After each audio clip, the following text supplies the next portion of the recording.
এ কিন্তু অন করলাম, এ কিন্তু অফ করতে পারবো।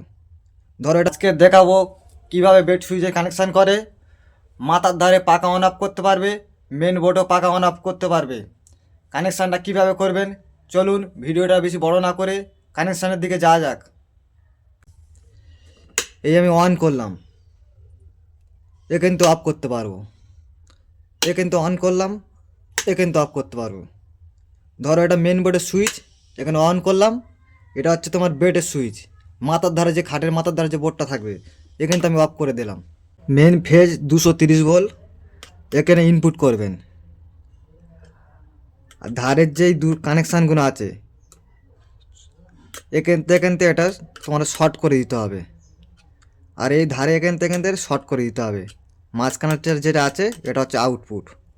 এটা আমি রেগুলেটর ইউজ করেছি, তোমার ডাইরেক্ট লাইট হলে ডাইরেক্ট ইউজ করবে, আর পাখা হলে রেগুলেটর ইউজ করবে, তবে পাখাটা তুমি জোরে আস্তে করতে পারবে। কানেকশান খুবই সোজা।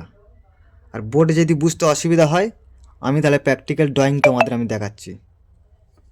এই দুটো সুইচ, তিনটে করে পিন আছে।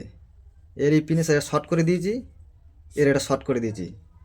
230 ভোল্ট প্লাস লাইন এখানতে ইনপুট হয়েছে, মাঝখান থেকে এর এই আউটপুট বেরিয়ে গেছে। এটা পাকা ডাইরেক্ট দিচ্ছি, এটা লাইটও কানেকশান করতে পারবেন। যখন এগুলো এটা ইউজ করবে, এগুলো এটা দুটো তার থাকে, এই এসে এই সাথে কানেকশান হয়ে যাচ্ছে, আর এর এই পাকায় চলে যাচ্ছে। এটা বাদ দিলুম, এটা হচ্ছে রেগুলেটর হয়ে গেল। আর ডাইরেক্ট লাইট যদি ফিটিং করেন তখন লাইট এই যাবে। আর নিউট্রালটা ডাইরেক্ট, নিউট্রাল যে কোনো জায়গাতে জয়েন্ট বক্স থেকে যে কোনো জায়গা থেকে ডাইরেক্ট নিউট্রাল নিতে পারেন।